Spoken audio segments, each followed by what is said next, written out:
പ്രകാശമേ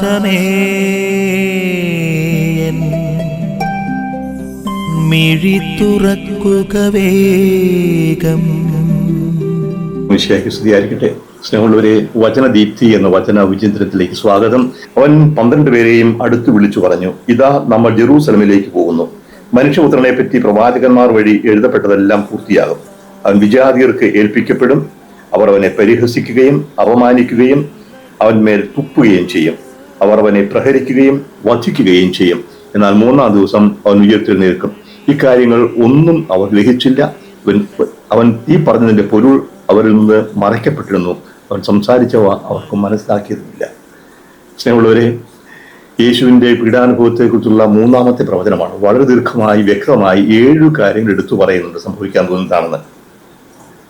അപ്പം ഏൽപ്പിക്കപ്പെടും, പരിഹസിക്കും, അപമാനിക്കും, അവരുടെ തുപ്പും, പ്രഹരിക്കും, വധിക്കും. ഉയർന്നെഴുന്നേൽക്കും. അപ്പോൾ ഈ ഒരു പീഡാനുഭവത്തിന്റെ കാര്യം പറയുന്ന ശിഷ്യന്മാർക്ക് മനസ്സിലാകും. അവർ സ്വപ്നം കാണുന്നത് അധികാരമാണ്. യേശു ജെറൂസലത്തേക്ക് പോകുന്നു. അവിടെ മിശിഹ രാജാവായി അവൻ അവരോധിക്കപ്പെടും. അപ്പോൾ അവിടെ വലത്തും ഇടത്തും മന്ത്രിമാരായിട്ടിരിക്കാനുള്ള ആ മഹത്വത്തിന്റെ സ്വപ്നമാണ് ശിഷ്യന്മാരെ കാത്തു സൂക്ഷിക്കുന്നത്. യേശുവിന്റെ പീഡാനുഭവത്തെക്കുറിച്ച് പറയുന്നവർക്ക് ഒരിക്കലും മനസ്സിലാവുന്നില്ല. ഇന്നും ഇത് തന്നെയല്ലേ സംഭവം. നമുക്കും കുരിശിനോട് ആഭിമുഖ്യമുണ്ട്. നമുക്ക് ക്രൂശില്ലാത്ത കുരിശല്ലേ മഹത്വത്തിന്റെ അടയാളമാണല്ലോ നമ്മുടെയും കുരിശായിട്ട് നമ്മൾ എപ്പോഴും കാണാൻ ആഗ്രഹിക്കുന്നത്. ഇപ്പൊ കുരിശ് മഹത്വത്തിന്റെ അടയാളമാകുന്നത് അതിലൂടെ സഹനം വഴിയാണ്.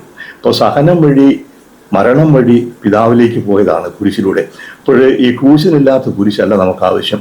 കുരിശുമെടുത്ത് പിന്നാലെ പോകുന്ന പറഞ്ഞാൽ യേശുവിന് വേണ്ടി ദൈവത്തെ പ്രമാണങ്ങൾ ജീവിക്കുമ്പോൾ നേരിടേണ്ടി വരുന്ന എല്ലാ സഹനങ്ങളും സ്വീകരിക്കാൻ സന്നദ്ധമാകണം. അപ്പൊ അങ്ങനെ കുരിശില്ലാത്ത അല്ലെങ്കിൽ മഹത്വത്തിന്റെ കുരിശല്ല, വാസ്തവത്തിൽ കുരിശിലൂടെ മഹത്വത്തിലേക്ക് പ്രവേശിക്കാനാണ് നമ്മൾ ക്ഷണിക്കുന്നത്. അതുകൊണ്ട് സഹനങ്ങൾ ഒഴിവാക്കിക്കൊണ്ട് ക്രൂശിതനെ മാറ്റിക്കൊണ്ടുള്ള കുരിശാരാധന നിർത്തി കുരിശിന്റെ അർത്ഥം എന്താണെന്ന് മനസ്സിലാക്കി യേശുവിന് വേണ്ടി ഏറ്റെടുക്കേണ്ട സഹനങ്ങളിൽ നിന്ന് ഒഴിവാകാതെ യേശുവിനെ അനുഗമിക്കാൻ ഈ നോമ്പുകാലം നമ്മളെ സഹായിക്കട്ടെ. ഉത്ഥാനത്തിലേക്കാണ് പോകുന്നത്. അപ്പോൾ ഉത്ഥാനത്തിലേക്ക് പോകുന്നത് കുരിശിലൂടെയാണ്. പിതാവിന്റെ അടുക്കലേക്ക് ഉയർത്തപ്പെടുന്നത് കുരിശു മരണത്തിലൂടെയാണെന്ന കാര്യം നമുക്ക് മറക്കാതിരിക്കാം. അതിന്റെ കൃപ തമ്പുരാൻ പ്രദാനം ചെയ്യട്ടെ. നിൻ വഴിയേ നടക്ക